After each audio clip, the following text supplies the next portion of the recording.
Welcome. I'm Glenn Anderson with the Olympia Fellowship of Reconciliation. For more than 26 years, this TV series has explored a wide variety of issues that relate to peace, social and economic justice, and nonviolent social change. In our local community, more and more people are interested in sustainability and growing good food locally. Many more people here are growing food for themselves and helping other people grow food. Our May 2013 TV program is all about creating a sustainable local food system. Three knowledgeable guests with interesting firsthand experience will teach us a lot, and I'm happy to welcome them now. T.J. Johnson is a former Olympia City Council member, organizer of the October 2011 Food Summit, and a vigorous participant in the local food movement. The Food Summit attracted so many pre-registrants that it filled to capacity long before the event.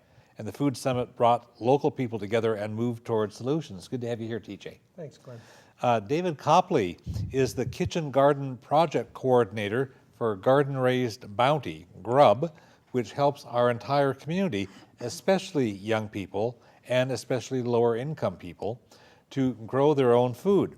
GRUB has an excellent reputation in our community. David's own background with food is long and varied, ranging from farm labor to produce purchaser at a grocery store and a whole lot more. David, good to have you here. Thanks, it's good to be out. And Celeste Wade used GRUB's services about 8 or 9 years ago to help her start growing food for her own family. And now she raises a lot more food and operates a community-supported agriculture called Crosstown Farms. Celeste's enthusiasm is an inspiration, and she continues to reach out to people to build the movement for growing more food locally. Celeste, good to have you here. Thank you. So we will be sharing a lot of information. Some of this will be probably new to a lot of our people who are more attuned to watching this program for information about foreign policy or social justice. This is a different angle, but it really connects the dots, and we'll have a good time. Can we start with a brief overview from each of you about the different aspect of the topic that you want to be talking about? We'll do this brief overview about the problems, and then most of the program will be talking about solutions. So, TJ, could you sketch a brief overview of some of the problems about the current food system? Sure. Well, on the one hand, people walk into a grocery store, so they think everything looks fine because the shelves are stocked with food. But what they don't see is a system that produces that food that's inherently unsustainable, that's socially unjust, and that really can't and won't continue much longer. And so the notion that we've thrown our food future over to a handful of corporations operating in industrial type practices with non-renewable resources makes it pretty clear that system is going to end soon. And so what we're all about at Sustainable South Sound is to try to figure out ways that we can ease our community into a different model of agriculture, a different model of self-sufficiency and empowerment when it comes to food, and that involves growing your own, community gardens, community-supported agriculture, policy changes, a whole gamut of things that help us reclaim control as a community about our food future. Okay, and then we'll be looking at those kinds of specifics as we move through the hour, and this will be a lot of fun. David, you work with Garden Raised Bounty, GRUB, which is one of the best loved community resources we have here. Can you tell us a little bit about how GRUB addresses the kinds of problems that TJ mentioned? Sure. GRUB, or Garden Raised Bounty, has been doing this in one form or the other in the Olympia community for about 20 years now. And we look to address issues around food through empowering our community, building gardens for low-income people, and through education programs targeted towards disengaged youth within the high schools in this area. Mm-hmm. And we also operate a farm. And you do this really pretty county-wide and a bit beyond. Thurston and Mason County. Yeah, We've been doing yeah. Mason County for a number of years now. And in that time, we've built over 2,600 of these backyard gardens. Yeah. And have, aside from an after-school program now, have a couple years where high school students have gone through our education program, and a lot of them moved on to college, and their graduation rates have really improved through their experience with our program. And we'll talk about all of that as we proceed. Celeste, can you summarize your own experience of really empowering yourself through these kinds of efforts, through Grub and then? Sure. I actually tinkered with gardening a little bit when I was in college. And as a stay-at-home mom, when my son was about 3, looking for ways to get a toddler to eat vegetables is difficult. And really realized at that point that growing our own food not only would help us with the financial side of things, but also taught my son that vegetables are good. And so Grub came out and set up my first 3 garden beds, and I've expanded it pretty much every year since then. So now I set up gardens for other people in their backyards or front yards. Really like to work with the kids on getting in there and showing them what food is all about, how it's grown, where it comes from, so they don't just think that they can just always go to the store. It may not be what they want or need, and they can grow it themselves. Great, and we'll explore more of that story as we go. This is great. Let's share some more information about these problems that we have within our nation's existing food system. It relies heavily, as you said, on an industrial model with heavy use of chemicals that are derived from petroleum, oil, and natural gas, and other factors that are just not healthy for food. Tell us some more about this. Yeah, well, I think that's the crux of it, to understand that when you eat food, you're eating fossil fuel. It actually takes about 500 gallons of oil each year just to feed the average American. And that comes in a variety of forms. It comes in the energy used to create the machinery and the chemicals. It comes in the energy used on farm to irrigate, the harvesting machinery, the transportation, and the refrigeration. And then, of course, as we burn all of this energy, we're creating carbon dioxide emissions, and agriculture is the single largest contributor to CO2 emissions and climate change in the world. Some people say it's as high as 60%. We're using chemicals that wind up in our waterways and eventually in our oceans to grow this food, and in the process killing all of the living biota and organisms in the soil. So none of that is a sustainable model. And then you also have the issue of corporate control of the food supply. We like to think about farmers in a romantic sense. It's a small family farm and they're growing 20 or 30 different things and they have a cow. That's really not what agriculture looks like in the US. It's primarily large, monocropped, growing a single crop over many hundreds or sometimes thousands of acres. And the people working that land often don't own the land and are, in fact, indentured servants or serfs to the corporations who provide them the input in the form of seeds and chemicals and then buy their products at the end through these vertically integrated companies like Monsanto. So farmers actually only get about 19 cents out of every dollar that is spent on a food purchase. All the rest of that goes to the people in the middle, the corporations that control the middle of the system between the consumer and the producer. So there's so many reasons from an environmental and a social justice standpoint that industrial model doesn't make sense, that we need to be looking for alternatives like we're talking about here this evening. Well, and even like the monoculture, when you grow one crop over many acres, and you do that over and over again, you're not replenishing the soil like the old family farm would do, where I've got beets in here now, and then next year it'll be something else, Right. and then it'll be something else, and then you take the fertilizer from the animals, and you just move it over here and enrich the soil, so you've got more of a system in the old traditional way, and that's gone, so they deplete the soil, and, Absolutely. and then they replenish it with fertilizers made from petroleum. Yeah, that's exactly right. And in the process, we're losing a lot of topsoil. These processes caused significant erosion And it takes about a couple hundred years to form an inch of topsoil, and we're wiping out topsoil at a rate vastly faster than its natural buildup process. So we have some looming challenges. Yeah, and the remedy then has to be put more petroleum-based fertilizers on They it. call it the Right. treadmill. Yeah, I mean, it just escalates Exactly. at a time when we need to be cutting back on petroleum use. Yes. Right. Yeah. The dysfunctional food system has some other aspects too, and you've mentioned like the corporate control and these giant agribusiness corporations, and then there's the transportation. So we don't even have the local food. I mean, you folks are all involved with local food, Right. but I keep reading that the average item of food travels 1,500 miles from the farm to your kitchen.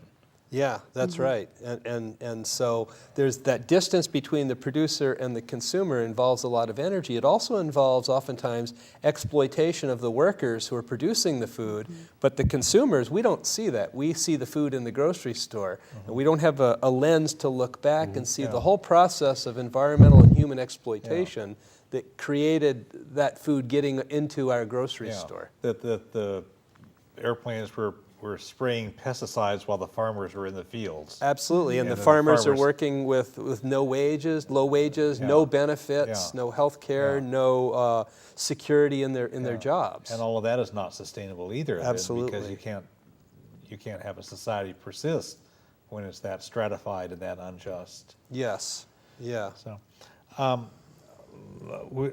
the solution would seem to be, let's get more local, which is what we're talking about. Let's get more organic. Tell us, anybody, about some of the solutions. How would the kinds of things you're working on be remedies to the system that TJ is telling us about? If I can jump in, Please. one of the problems on a smaller scale to what TJ was just saying is that, even for small farmers like myself that are trying to do things locally, there's several small farms that are trying to start up in Olympia, Lacey. But even for smaller farmers, a lot of times it's easier for us to take our product somewhere else, like to Seattle, to Portland, because there's more of a market there, and the regulations are easier to deal with. For me being in Lacey as my primary base, the regulations are a little tighter than they are in Olympia. So it's easier for me, even if I'm growing food in Lacey right now, to take it to Olympia to sell it, just because of the rules and regulations. So somehow working with the city governments or the county governments, like TJ's doing, to loosen those things up so that we can sell our product locally, so we don't have to transport it so far, would really help cut back on that. Yeah. And we'll talk about that later, but that's like really local when you talk about Lacey as opposed to Olympia, Right. Yeah. let alone bringing things up here from California or Florida or whatnot. But if I could, Glenn, just want to point out that a couple of years ago, the United Nations looked at the future of food and figured out how we're going to feed 9.5 billion people on the planet by the middle of the century.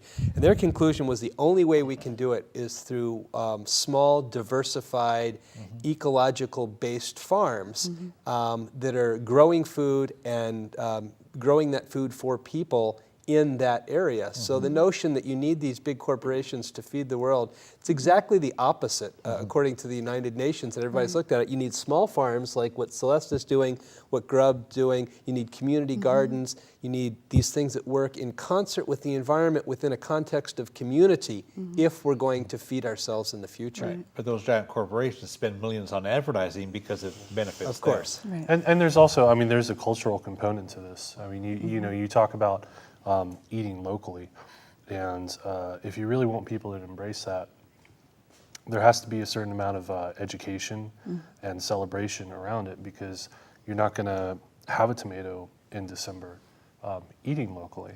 And I think we have really grown to have a different set of values around our food. And you look at all the traditional annual festivals, apple festivals, cherry blossom festivals, a lot of food-based ones in particular. To a lot of folks, I think they've lost their meaning. And there's something about if you've gone through a winter really trying to eat locally and regionally, when that diversity of food comes back, there really is a reason for celebration. There's and I think that's a part of Grub. Part of what we're trying to do is it's food, but it's also community. There's an important part of this paradigm that I think really it comes down to culture, and if there is going to be a big shift, it's something that has to be addressed. Yeah, that's right. There is something that's lost when you can get strawberries all year round or whatnot. I mean, Not that they're worth eating. Yeah. What's lost is the flavor. Yeah. Exactly. yeah. There's a model called community supported agriculture, CSA, and tell us something about how a CSA works, community supported agriculture. Community supported agriculture really is a way for the community to support their farmers. Spring is the biggest input time for farmers. You have to get your seeds, you have to get everything started, and you've just come through this whole winter where you don't have a lot of crops going out, you don't have a lot of sales, so you don't have any income. So community supported agriculture really is people can basically buy into the farm. So they pre-purchase, so to speak, a share of the produce from the farm. So you just pay up front, and then every week you get this bounty of produce, whatever the farm has produced. Yeah, so that eases the farmer's cash flow problem. Right. So they get money up front when they need it. Exactly. And then you get to eat All summer during the long. whole season. Right. Yeah. Yeah. And we have a lot of CSAs now, and it's growing. I mean, Yes. a lot of friends buy in at various places around the county, and it's local and very often organic and grown by real people. What else should we know about CSAs? I mean, from what I understand, they're one of the last lifelines of the small farmer. A lot of folks that are struggling in having access to markets, it's one of the things that has sustained and probably promoted the growth of the small organic and just general small farmer. My grandparents were farmers, come from that generation. None of my mother's generation they grow their own crops, but nobody's stuck with it as a business. It's really difficult to maintain that as a lifestyle, and unless you're buying thousands of acres and investing however much debt you can get your hands on in equipment. Right, and that's really, I think, the crux of the problem for small farmers is because we can't really, especially if you're just trying to stay with your local inputs, how do you grow a good-sized crop during the wintertime here? You can grow some greens, you can grow some different things, but without putting up greenhouses and all these other things, which is an expense, you don't have an income really until summer hits. And sometimes for us, that's pretty late in the year. So the CSA really is the staple for keeping things going through that. And you have a small CSA called Crosstown Farms. Crosstown includes like Lacey and Olympia? Is that the Crosstown aspect? Crosstown Farms started as my home is in Lacey, and that's where I do most of my gardening. And then I had several people that offered me use of their properties. So I don't own any of the property that I garden on or farm on. It's all been property that people have that isn't being used or was just being used for lawns, and they got tired of mowing and wanted something productive done. So yeah, I have gardens in Lacey and in Olympia, and our main farm this year is actually on county land. And that's not unusual. Most of the small farmers here in Thurston County don't own their own property, land. right. They are operating on leased land. So there's always the question of what their long-term tenure is and whether they'll be there in the future to feed the community if the landowner wants to do something else with the property. Yeah, so that's the sustainability concern. If you don't own the land, Right.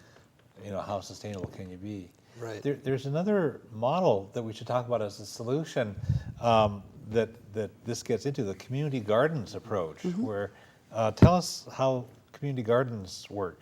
Yeah. Well, my organization, Sustainable South Sound, we sponsor 3 community gardens, and they're all different. Each of them has their own personality, largely determined by the people who garden there. But the one I'll talk about is the Wendell Berry Community Garden, which is cooperatively farmed by a group of 15 or so families who put up the money at the beginning of the year, decide what we're going to grow, and then put the sweat equity in to grow it over the course of the year, and then share the harvest. And the economics of that garden make a lot of sense because for about a little over $100 investment in the spring and 3 hours a week through the growing season, each of the shares in the garden takes home about $1,100 worth of food over the course of the season. So it's an 11 to 1 return on your investment. That's a lot better than Wall Street's doing these days, I think. Yes, and it's more honest. And in the process, you have people learning how to work in community with other people, learning about the soil, about how to grow food, and how to live a more sustainable lifestyle. And we're doing all of that on less than 1/5 of an acre. So it's about 4 times as productive as these industrial agricultural systems that we're talking about, and it's sustainable. Right. And sustainable from the human standpoint as well as the technical, Right, chemical. the triple bottom line, human, economic, and environmental sustainability. Yeah. So a community garden can be a resource, a plot of land where multiple people are participating. Absolutely. And it may be owned by someone altogether different, or maybe publicly owned. Yeah, it can be owned by a public entity, a private entity, a nonprofit organization. Thurston County government has got a program right now to launch some new community gardens, and they did an inventory. And I think the website is thurstoncommunitygardens.org, if I'm not mistaken. But you can go there and you can see the list of all the community gardens we already have in the county, find out about each of those and a contact person. So if you want to get a plot in a community garden, you can go to that website and figure out how to do that. I think people don't realize, I mean, this is kind of like it's below most people's radar, but like out of Panorama City, the retirement community in Lacey, they have a community garden, and people I know who live out there will have some little plot that they can work and grow some vegetables, some berries, whatever. And here it's older folks doing this. Yeah. And Grub works with younger folks. Right. And it's the whole age spectrum. Yeah, I mean, well, actually, one of the, I believe it was St. Francis, one of the first gardens that Grub ever put in was at a senior center. And one of the other first efforts they did before Grub was Grub, back when it was Sister Holly, they had the downtown intergenerational garden. That was a big emphasis they had, was bringing together elders and youth around gardening. It's a common thing that bridges.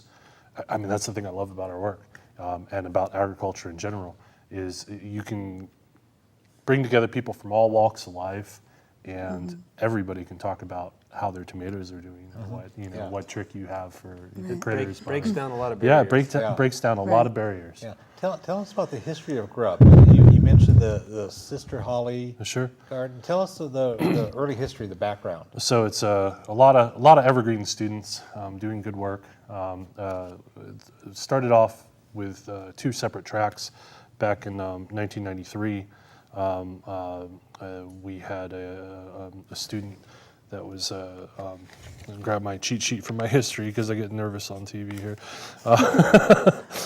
Richard Doss, yeah. He was a student at Evergreen. He went down to a fella in Portland that was basically being like Johnny Appleseed, sprouting gardens for low-income folks all over the place, and he decided to bring that back to Olympia, and was doing that independently of Blue Pete's and Kim Gaffey, our founders. They were doing the downtown intergenerational garden and the St. Francis community garden, and later we're doing work at our current site. The owner there was very generous with letting them farm on our land, and so Doss, he brought them this backyard garden program he was working on, and said, hey, do you guys want to take a hold of this? They had started their work in 1996. He started in 1993, 2001. They merged together, became Grub.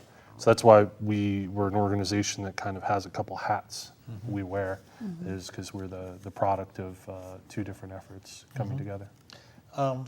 When we were preparing for the program, on talking on the phone, David, you mentioned that Grub believes that every person has a place at the table. And I like that concept. Yeah. Tell us how that works. Or Well, what the sense of that is. the thing that I really love about Grub is, we're an organization that's been centered around agriculture.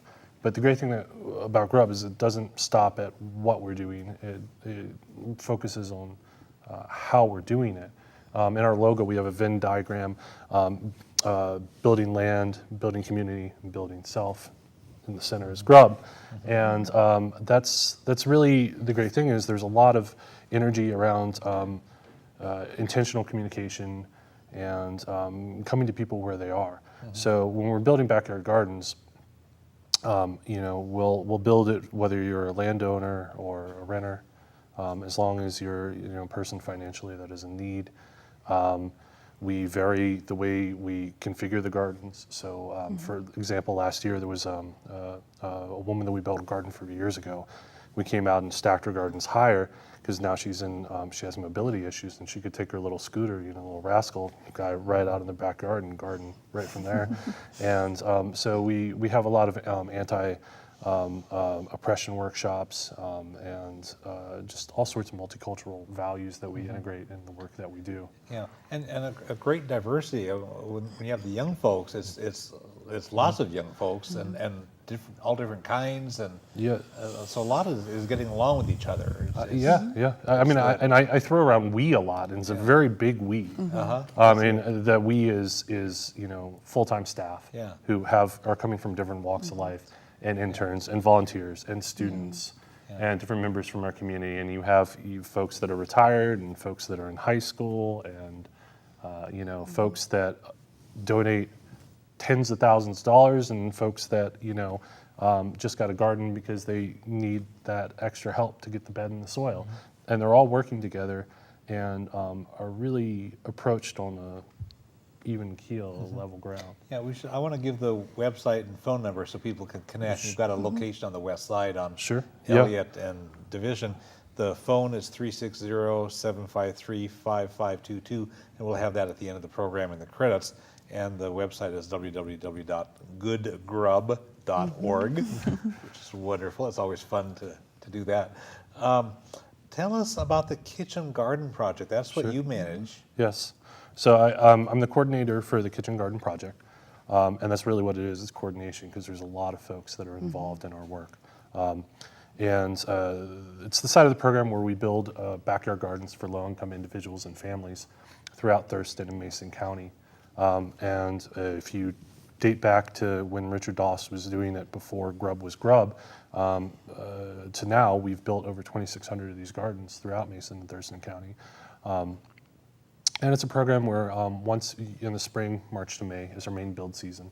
And we go out through the community and we give people 3 raised beds. So they get 3 timber framed 4-foot by 8-foot beds and some really great soil and a bunch of seeds and vegetable starts and access to a series of classes. We have 15 classes or workshops planned through the season, about half of which are for cooking and half of which are for different techniques and skills you have in gardening. Yeah, at your house on the west side, the Grub Yeah, we have the building, farmhouse. It's a classroom. Yeah, I mean, it's great. It's a big room with a kitchen, and people can go there and learn stuff. In fact, the whole farm is the classroom. Yes, And the students now, it used to be after school program for the last couple of years. Our students have been coming for the second half of their high school day and getting credit at Grub. Blue, our education coordinator, he actually went through the trouble of becoming a actual paid teacher at Olympia High School, and so they spend their time working out on the farm. That's their extended classroom. And then you provide mentors if people need some more coaching or help. Yeah, that's something that's we've had mentor programs in the past. This year we're kind of ramping it up, whereas before it might have been here's some numbers, call these folks. We're required orientation for our mentors and for our gardeners. And we invited our mentors to come to those gardener orientations and have folks meet, come out to their gardens, and really trying to play matchmaker and provide them with some activities through the season. Because what we found is while people have a great experience with us, it's limited. We get to see them at the beginning of the season when we do a garden build. We come at the end of the season. You know, they might come out to our classes. So this is a way for us to have a more ever-present, meaningful role in their life. Yeah, and I know that you had mentioned earlier in the program about young people, like high school age, and I know that Grub does work with folks who are either dropouts or at risk for dropping out. The term, and then you have a term, unengaged youth. Yeah. You know, Disengaged, unengaged, I forget the official term. So you help some kids connect in a meaningful way that they're not going to get it anyplace else. Yeah, I mean, it's an alternative. The traditional education model works for some students just fine. And for some others, having more hands-on approach is beneficial. And it's really great. I was hired last May, so this academic year has been my first year to see the youth really blossom through this experience. I could see them last year at the end of the year when they were all, you know, really cohesive and had this positive energy. But you see folks that, you know, are getting into trouble. One of the students, you know, Blue really advocated for him. He was facing expulsion, you know, to get him back in the program to now where, you know, we had legislation at the time this is going out, that would have been last in the month. Seeing these folks standing up, these youth, standing up in the legislature and confidently speaking, you know, and that kind of transformation in such a short period of time is really amazing. So you're referring to the House Bill 1276 that was in the 2013 legislature that would be supporting these kinds of programs looking forward, or Yeah, it was experimenting with. seeking summertime stipends for programs such as this. Yeah, the whole social justice aspect of Grub has always been an interesting angle, and you've talked about some of this, about how you promote the fairness, and there's the economic justice because it's across income levels. And is there anything else you want to say about the social or economic justice aspect? Well, I just want to say that it's something that I think having access to food, when you talk about social justice,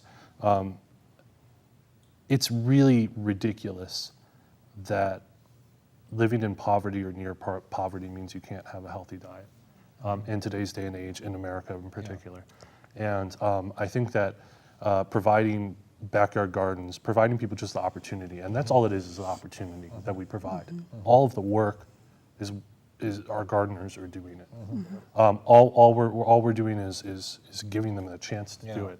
And you listen at these gardener orientations, we really had a lot more chance to have a conversation with our gardeners to be, and to listen to folks struggling, knowing that they could, folks that some of them know how to grow vegetables, knowing that they could grow vegetables, that they want to grow vegetables, that they want to have this quality food in their diet and have some self-reliance, that there's just enough to keep them from doing it, and that they have to buy for themselves and their children unhealthy, inexpensive starches and fats. Right. We did a program about food issues a number of years ago here, and one of the points we made was that in a lot of cities, you don't have access to good food in the dense kind of cities. The food islands. Food deserts. Food deserts. Yeah, Sorry. food deserts. Yeah, and I mean you can buy potato chips and crap. But you can't get a good supply of fresh vegetables. And so in those areas, especially, people need to be doing some. Well, and that's true even here in Thurston County. Ironically enough, most of our farmland is in South County, but there aren't any grocery stores that sell fresh produce, or there aren't very many in South County. So while we don't technically have a food desert according to the USDA, we have, and we know this because we've done some research on it, we do have pockets of people in this community that don't have vehicles, aren't on a bus line, can't regularly access healthy food. Well, Celeste, let's talk some more about your experience, because you were somebody who really got a big boost from the Grub participation like 8 or 9 years ago. Right. Tell us some more about the story about how you began. Like I said, at the time I was a stay-at-home mom with a 3-year-old, and we had just moved into the house that we were renting and done tons of taking out of grass and brambles and things, and trying to figure out what to do with it. And at the same time dealing with, like I said, a 3-year-old going on 4 that, as typical to that age, really didn't want to eat his vegetables. And just the financial side of things. Like they said, food's expensive. And so how to mitigate that. So got Grub to come out and set up my first 3 beds and pea trellis and all of that. And the first year, we didn't grow a whole lot because we were learning. We didn't know a lot of what we were doing.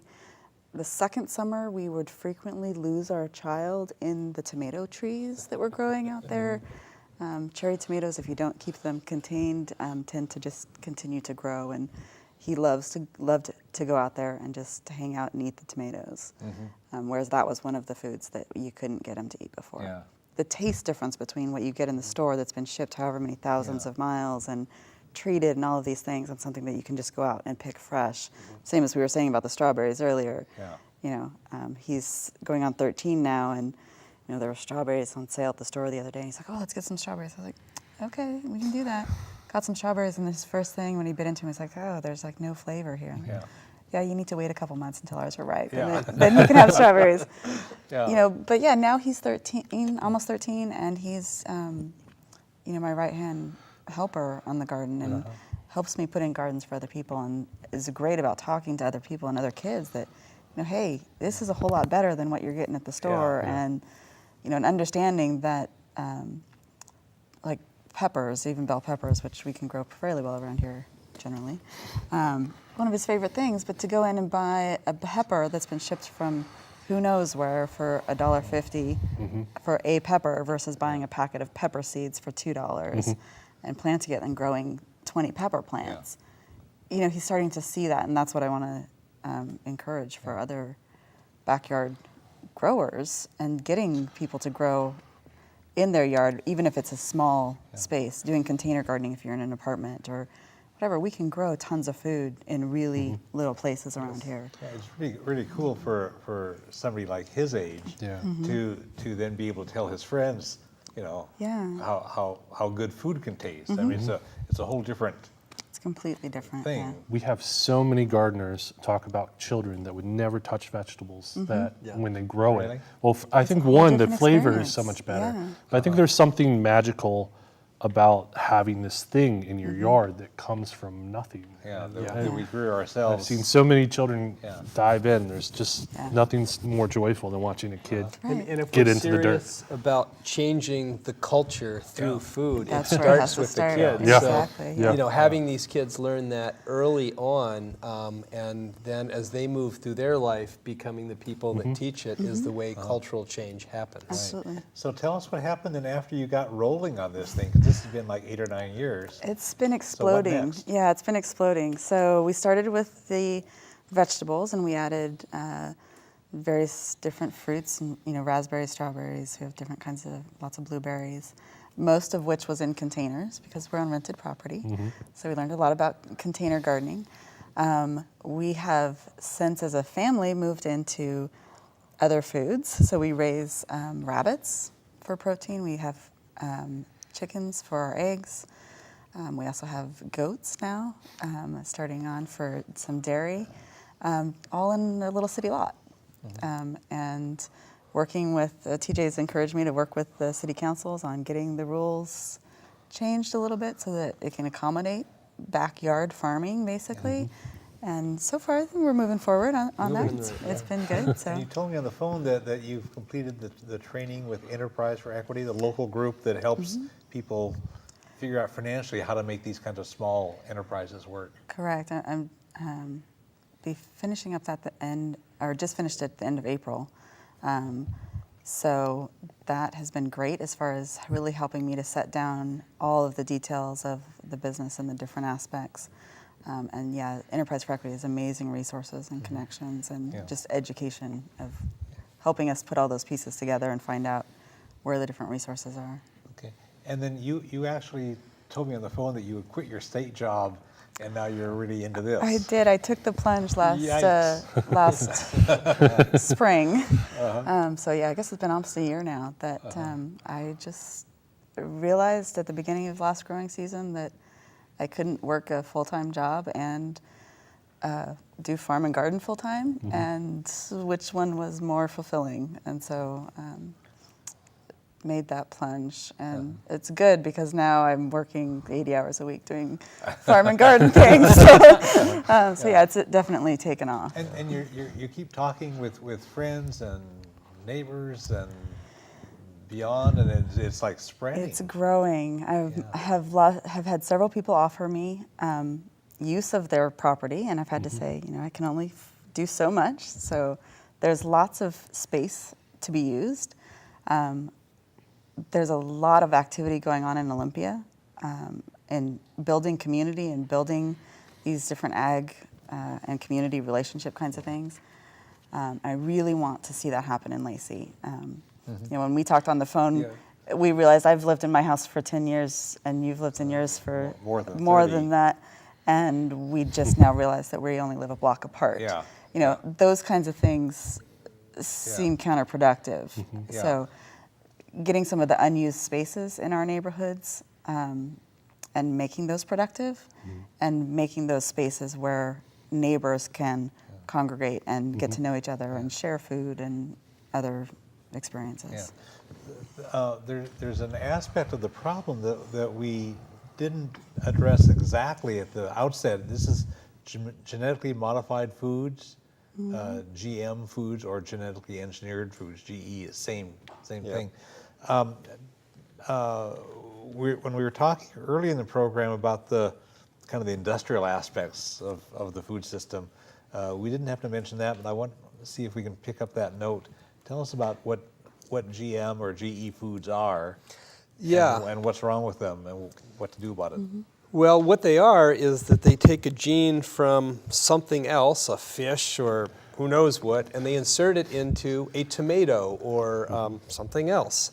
And really create a new organism, and then use that in foods, particularly processed foods that they sell at the markets. Two problems. One is we do not know the long-term safety of those products to either the consumers or the environment. And two, we don't know that because it's not required that those products be labeled. Now, we are fortunate here in Washington State that Initiative 522 will be before the voters this November, which would require labeling of genetically modified foods in Washington State. So we could become the first state in the nation to realize that consumers have a right to know what they're putting in their mouth if we pass that initiative here. Of course, the industry doesn't want to see that happen. They spent a lot of money to defeat a similar initiative in California. But I think Washington voters are pretty savvy, and I think with a good campaign, we will once again lead the nation with some common sense policy, giving consumers information about what's in their food. You always hear people talk about how wonderful the market is. Oh, we should let the market decide. Oh, we should have the free market decide. If you're going to have the market operate, you've got to be able to let people make meaningful choices. And you got to have meaningful information in order to make an informed choice. So that would mean labeling. If you believe in the free market, you should be supporting this.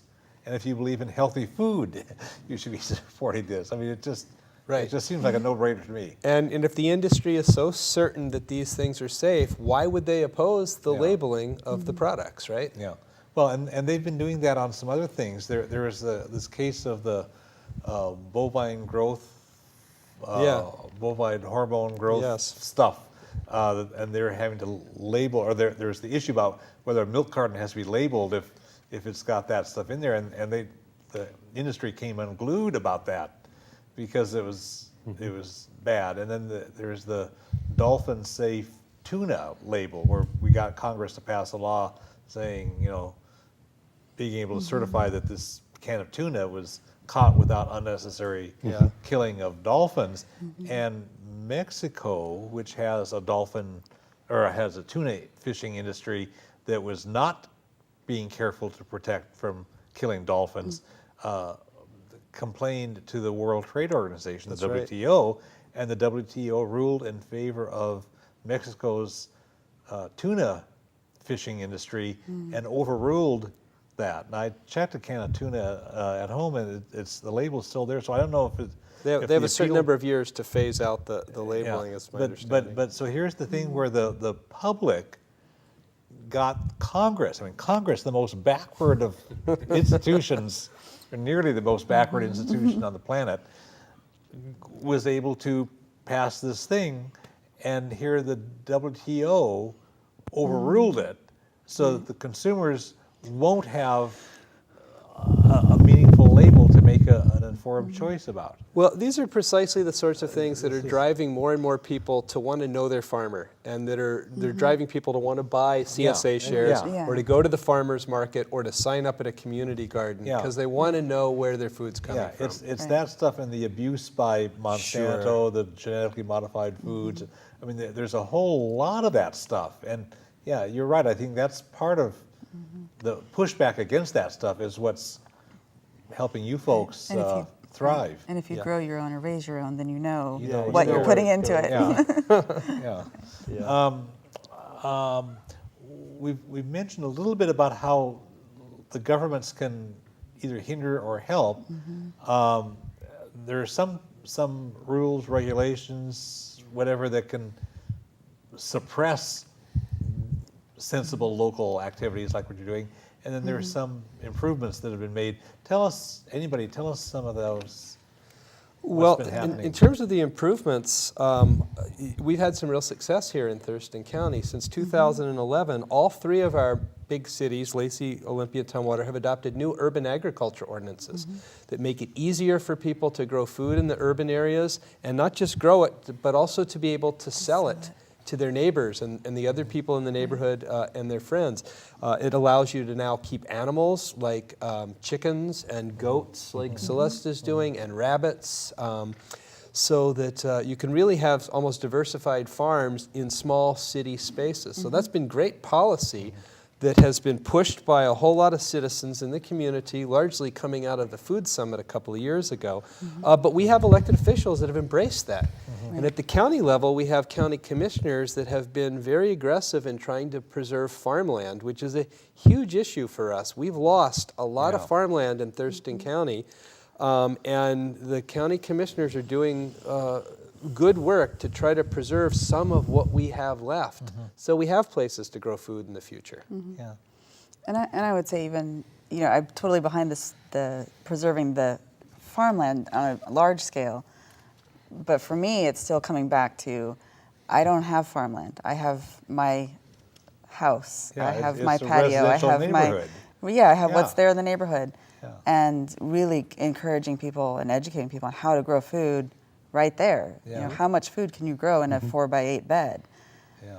Yeah. How much food can you grow in a container on your back porch or, whatever, and getting that out there. Yeah. And sorry, No, go right put in ahead. as far as getting the cities and city governments involved, how much city property is sitting vacant? Yeah. How much state-owned property is sitting vacant? Could that be being used Yeah. on short-term leases or whatever, and being productive? Yeah, and in the city of Olympia, and we have some success with that because the new comprehensive plan, the draft that the city council is considering, has language in it that for the first time says that we want to use city parks and open spaces and rights of way to grow food for the community and to partner with nonprofits. And once that is established policy, I think it'll be easier to get Lacey and Tumwater and all the other ones on board so that Right. public spaces are being used to grow food for the public. Right. Yeah. David, now, if somebody is a low-income person using food stamps, does that offer some opportunities? Well, it's Can you use food stamps to get seeds or things to grow your own food? Or I believe you're able to buy starts at farmers markets, and I'm not sure on the seeds. I think you can Yeah. buy seeds too. So that is helpful. I think an important aspect to also mention here is, with our program, when people are growing their own food, there is a proven decrease in need on public assistance in terms of the use of the food bank. But also, I think an important part of this conversation here is a lot of the work that is being done in these areas, advocating for and supporting agriculture in our community. And it's all being carried on the shoulders of a lot of nonprofits. And what's happening is a lot of the social services, speaking very broadly when I say social services, a lot of the social services, the funding is being cut in local government. And a lot of that burden is being placed, or at least being picked up, by nonprofits and community organizations. So when you talk about what government can do, it's really a question of looking at where the funding goes. And it's something to keep pressure on our legislators for. And in this current paradigm where nonprofits are picking this up, it's a question of saying what funds are out there, what resources are out there, even if you're not speaking of funds, and how can that be supported? You know, and how can we approach things? Some of this is, you know, some of the parks, Grub has a history with community gardens, which the City of Olympia, one, for example, Sunrise Park in West Olympia, was originally a Grub community garden that the city was on city property. It was on the park, and the park picked up the maintenance of it. When they rebuilt it to a very high standard. I mean, it's a beautiful park, but I think we really have to look at our values and say what works. You know, maybe not what is perfect and to code, and if it is to code, how do we structure our codes so that we can just let people do simple solutions that work. And for the folks that are providing simple solutions that work, how do we support them? You know, how, you know, through you know, we get a lot, everybody's always chasing the grants. And it's a lot of the energy that should be going towards providing solutions for our community are going to chasing the funding. And that's where government comes in. Or wading through the legal structure and what you can and can't do. For economic justice, we really need to get our funding priorities straight, and not dump it onto nonprofit groups and say, well, we'll make the volunteers and the churches and stuff pick up the slack so we can give tax breaks to billionaires. At the very least, people should really be paying attention to what services are being cut and who's doing that work now. So if we want to have sustainability, then this stuff that you're talking about here feeds back into the sustainability argument. If, you know, to have the resources and adequate funding and good decision making by governments to tell us about the Sustainable Thurston effort. Yeah, well, we are in the third year of a 3-year project here in this county to develop a sustainable development plan for Thurston County, and this is being led by the Thurston Regional Planning Council, who got a $1.5 million federal grant to bring the community together to talk about this.